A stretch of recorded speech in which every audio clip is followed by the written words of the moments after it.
जी तुमसे तुम्हारे भविष्य की बात करेंगे। तुम कहते हो महाराज जी बहुत कोशिश करते हैं पर 5 मिनट मन नहीं टिकता। 5 मिनट किताब खोलते हैं और मन मोबाइल की तरफ भाग जाता है।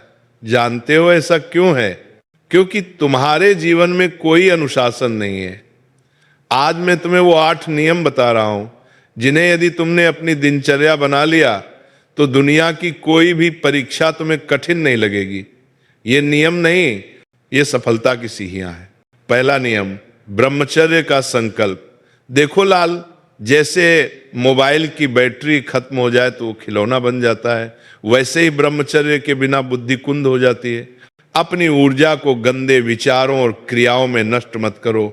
अपनी शक्ति को ऊपर की ओर मोहो, फिर देखना तुम्हारी मेधा शक्ति साक्षात सरस्वती जैसी हो जाएगी। दूसरा नियम, कुसंग से दूरी। तुम्हारी संगति ही तुम्हारा भविष्य तय करती है। अगर तुम्हारे दोस्त ऐसे हैं जो केवल गंदी बातें करते हैं, घूमना फिरना और समय गंवाना सिखाते हैं, तो समझ लो तुम्हारा पतन निश्चित है। अकेले रहना सीख लो, पर कुसंगियों के साथ कभी मत बैठो। अच्छे ग्रंथ पढ़ो और महापुरुषों को सुनो। तीसरा नियम, मोबाइल का संयम। ये मोबाइल एक दुधारी तलवार है, या तो ये तुम्हें ज्ञान देगा या तुम्हें बर्बाद कर देगा। पढ़ाई करते समय अपने फोन को दूसरे कमरे में रख दो। ये जो बार बार नोटिफिकेशन चेक करने की बीमारी है, ये तुम्हारी एकाग्रता का खून कर रही है। दिन में केवल एक निश्चित समय तय करो इसे छूने के लिए। चौथा नियम, सात्विक भोजन। जैसा अन्न वैसा मन।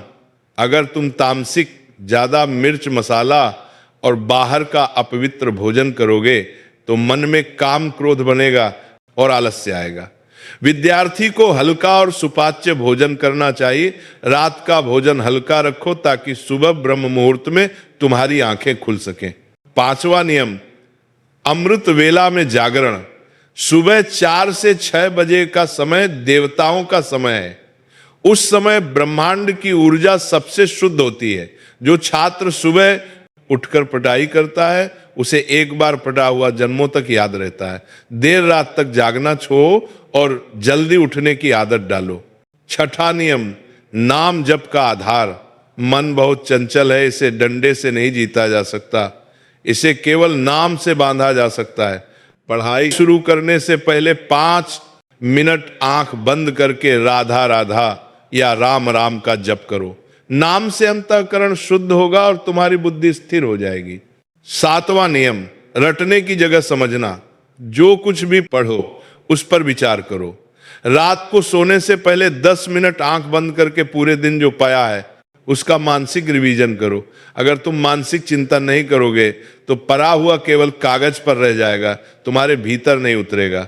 आठवां और अंतिम नियम, पितृभक्ति।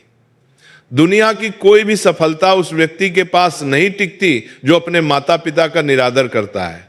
सुबह उठकर उनके चरण छुओ।